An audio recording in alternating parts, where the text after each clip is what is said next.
Falávamos sobre a questão da abertura do MEI, né?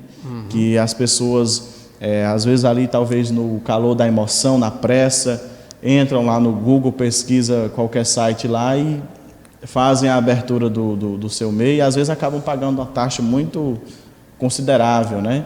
Sendo que esse serviço está disponível de maneira gratuita. Isso. A gente sempre está fazendo esse alerta, por quê? Hoje tem muitas empresas privadas prestando serviço, a gente não está aqui para contestar isso, elas têm o direito de cobrar. Estão fazendo o trabalho delas, né? Cabe a pessoa decidir se ele, eu não quero ir atrás, não tenho tempo, vou pagar por esse serviço. Mas que ele tenha essa consciência, pelo menos de procurar ver essa empresa, onde vamos dizer, que a sede dessa empresa, se realmente tem alguma coisa contra ela ou não, ver se a empresa é idônea, ver contato, porque a gente já recebeu, por exemplo, uma pessoa no Sebrae que ele pagou uma taxa de R$ 249, e mais de 60 dias depois, quando a gente olhou lá, a empresa nem tinha sido gerada para ele, não tinha CNPJ, ou seja, ele pagou e não tem o serviço. Mas tem os casos que a pessoa paga e tem o serviço realizado, né? Sim. Agora, se a pessoa não quiser ter esse custo, né, para abertura, o Sebrae está à disposição, e como eu falei, as salas do empreendedor aí nas cidades, né, que é o Sebrae, tem a parceria. E para não ter nenhuma taxa de abertura, ele não vai pagar nada pelo serviço. Ele vai pagar apenas o boleto mensal, que, como você falou no início da fala, que é a Previdência e aquele valor simbólico dos impostos, né? Que é R$1 de ICMS e R$5 de ISS. É uma taxa bem simbólica, vamos dizer. Né? Só para realmente fazer ali a pessoa fazer a contribuição. Isso. Mas é isso, frisar que é importante a importância da pessoa, quando fizer o acesso aí, procurar fazer a abertura da sua empresa, estar atento. Aí, se for terceirizar, né? Se for contratar alguma empresa privada, está atento aí às informações que estão disponíveis no site, se tem realmente o contato lá, se você consegue falar direto com alguma pessoa, né? Não só entrar no site, clicar lá, gerar o boleto. E botar e pagar o boleto sem ter nenhum contato, fica complicado, Então, fica, portanto, aqui o alerta para você que nos assiste nesse momento, para estar atento nesse sentido. E só para fechar essa questão do alerta aí, a gente costuma lembrar também que, às vezes, o MEI chega lá no Sebrae com uma cartazinha lá que recebe pelo correio, com uma taxa, né? Dizendo que é de uma associação comercial, representação não sei o quê, de registro de marca, ou às vezes ele recebe pelo celular alguma coisa, uma mensagem de texto, ou por e-mail. Então ele recebeu qualquer coisa, mensagem de texto, e-mail ou físico mesmo, se ele receber, com taxa de alguma associação, de registro de marca, de registro de domínio, não pague. O MEI não tem nenhuma outra obrigação, além do boleto mensal que a gente está falando aqui desde o início. Então, chegou, não pague. Se você tiver alguma dúvida, nos procure. Olha, isso aqui. Então, a gente vai se orientar. Mas, de maneira geral, não pague. Não tem nenhuma outra taxa que ele tenha essa obrigação. E está cheio de gente aí para ganhar dinheiro fácil. E aí, a pessoa, às vezes, ali na rotina, ali, vê aqui, é do meu, né, do MEI que eu pago e tal. E não tem... o cuidado ali de ir atrás, se realmente ele vamos dizer assim, é uma obrigação dele. Isso. E acaba sendo lesado, né, por algo. Lesado, uma questão de talvez um pouquinho mais de atenção, né? Isso. É isso. Então, só para frisar mais uma vez, o MEI, a pessoa somente paga a sua contribuição com a Previdência e os impostos, que é o ICMS e o ISS, que estão embutidos no mesmo boleto. Vem um boleto só, né? Isso. Então, assim, só para a gente fechar esse assunto, o salário mínimo aumentou agora, que o MEI quando pega, e aumentou, todo ano ele paga 5% em cima do salário mínimo, então todo ano ele é atualizado. Então, hoje, vamos arredondar R$60. Quem tem atividade de comércio, ele vai pagar R$61, R$1 de ICMS. Quem tem atividade só de serviço, ele vai pagar 65, que é a taxa de ISS é 5. E quem tem as duas coisas, por exemplo, uma pessoa é mecânico e vende a peça de moto, ele vai pagar as duas taxas, então é R$66. É o máximo que ele vai pagar por mês. E a outra obrigação, que é a declaração anual, que ele só tem que fazer no período de janeiro a maio, mas não tem nenhum custo. Então o mês tem essas duas obrigações que ele tem que cumprir todo ano. O pagamento mensal e anual. E a declaração. A declaração. Perfeito. E aí, Elimar, para nós continuarmos aqui no assunto, para a gente concluir aqui, né? A questão, vocês, principalmente do SEBRAE, que acompanham esse processo mais de perto, né? Ali naquela interação com as pessoas, na sua análise, o que é que acontece com relação a essa inadimplência? É desinformação, é questão financeira? O que é que leva a pessoa a entrar nessa situação de inadimplência? Olha, vamos dizer assim, é uma mistura. Um conjunto. Tem a questão aí da inadimplência por dificuldade financeira mesmo, sim. Que a gente sabe.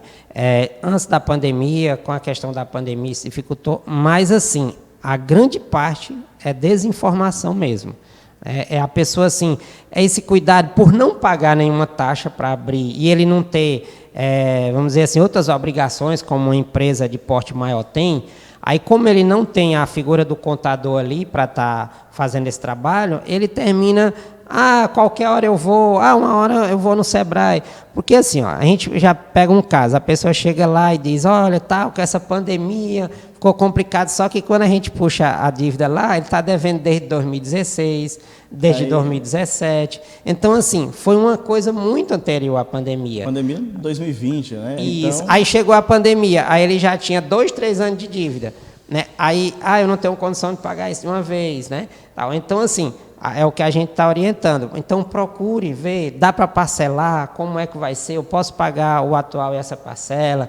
Então, assim, eu não vou mais trabalhar com atividade tão de baixa. Então, essa informação é que, às vezes, ele tem que buscar para ele resolver a situação, buscar uma alternativa. Sim, Porque se ele for ali, a gente vai pelo menos explicar, vai dar as orientações e, junto com o empreendedor, procurar uma melhor alternativa para ele resolver essa questão, né? Agora, se a pessoa simplesmente deixa lá e não busca nenhuma orientação, aquele problema só vai rolando e vai ficando cada vez mais complicado. Uma bola de neve. Uma bola de neve, E às vezes é importante colocar isso, que a pessoa, independente da situação que ela esteja, ela procure realmente essa informação, que às vezes a pessoa se sente um pouco, não sei se vai ser esse o termo correto a ser utilizado, mas fica um pouco constrangida por a questão financeira, diz, não tenho dinheiro para pagar. Mas mesmo nessa situação é importante que ela procure se informar para ver o que é que pode ser feito, né? Com certeza. Mesmo ali essa coisa, mas a gente está lá, ninguém está lá para julgar a questão, para ajudar ele a solucionar a questão. E, como eu falei, grande parte, às vezes, não é nem por conta do recurso financeiro, é por conta da desinformação e essa cultura que a gente tem da gestão. Sim, que a gente vê que ele começa, às vezes, desde a questão pessoal, que a pessoa, né, tem essa dificuldade, culturalmente a gente tem essa dificuldade de fazer a gestão financeira. Então, isso é levado também para a empresa, né? Então, assim, o MEI tem, por exemplo, ele vende salgados na rua. Então, todo dia ele vende ele vai, como a gente diz no popular, tem o apurado dele. Então, o que é que ele tem que pensar? Eu tenho uma obrigação mensal, que é pagar esse boleto. Por quê? Se ele ficar doente, acontecer um problema de saúde, e justamente ele não estiver pagando a previdência, ele não vai ter esse benefício. E aí, né? Então ele tem que pensar, isso é o que me garante, no caso de eu não poder trabalhar, eu ter essa garantia do INSS, é quem vai me garantir. Né?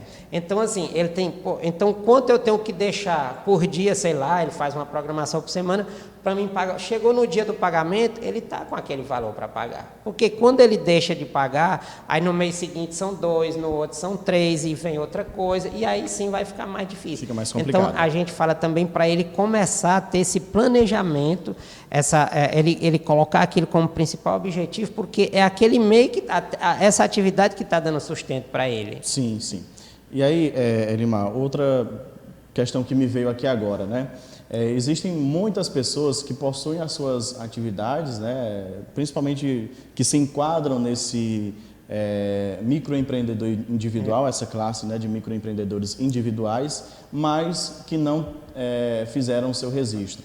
E aí é importante que seja feita a abertura desse MEI? Sim, muito importante. Quais são os benefícios? O que a gente pode trazer aí para quem nos assiste nesse momento, que possuem as suas atividades e não tem ainda o MEI, a abertura formalizada, né? A formalização, né? Estão trabalhando de maneira informal. Né? Assim, a gente procura trabalhar muito essa questão dele enxergar essa questão de hoje quem trabalha na informalidade não tem nenhuma segurança, né? Então, assim, ele está ali todo dia desenvolvendo essa atividade, mas e aí? De repente, acontece alguma coisa, e aí? Como é que ele vai tocar isso? Um bom exemplo agora é esse período de pandemia. Para quem tem a abertura do MEI, existiu vários incentivos aí do governo federal, os programas, o próprio auxílio, né? O MEI, desde que ele se enquadrasse naqueles critérios, ele recebeu também o auxílio emergencial, né? E aí quem não tem o MEI não consegue participar desses programas. Tem casos que às vezes é estendido, mas tem muitos casos que especificamente a pessoa tem que ter, por exemplo, o próprio governo do estado aí ofereceu um recurso que era para quem tinha bares, restaurantes, quem trabalhava com eventos, que foi uma classe que ficou muito tempo parado, músicos e tal. Só que a pessoa precisava ter o registro. Aí teve gente que queria se formalizar na hora que o programa foi lançado. Aí não tem mais. Porque lá vai ter critérios. A pessoa tem que estar formalizada, né, há pelo menos, né, 1 ano e tal. Por quê? É justamente uma categoria que foi prejudicada nesse período, né? Então, aí, como você falou dos benefícios, ele vai ter um CNPJ para ele comprar, para ele vender, porque hoje, assim, quem não tem o CNPJ, ele vai comprar num atacado desse. Primeiro que tem empresas grandes que nem vendem para CPF. E quando vende, o valor é diferente. Ele vai ter um preço maior para CPF e vai ter um preço, né, com um valor melhor para quem é CNPJ. Por quê? Porque ele é visto como empresa. Não importa se ele é MEI, micro ou pequena empresa. Tem o CNPJ, então ele vai comprar melhor, ele vai conseguir comprar, né, nos distribuidores com um preço melhor para ele ser mais competitivo, ter um lucro melhor. Ele vai conseguir abrir uma conta corrente no banco de pessoa jurídica, buscar uma linha de financiamento, por exemplo, para a pessoa jurídica. Ele pode prestar serviço para uma empresa privada, para um órgão público, qualquer instituição, porque hoje é muito assim, quem é informal não consegue prestar mais serviço para esses órgãos, porque a primeira coisa que ele pergunta tem nota fiscal de pessoa jurídica? Não. Então, eu não posso lhe comprar. Até porque essas instituições precisam prestar contas, né? E aí precisa ter todo esse controle, né? E o MEI ele pode participar da licitação, participar de qualquer coisa jurídica que uma outra empresa pode. Ele só vai ser até o limite, né? Sim. Se uma licitação for de mais de 100 mil, ele com o limite de 81, ele não pode, pelo limite, não por ele ser MEI, né?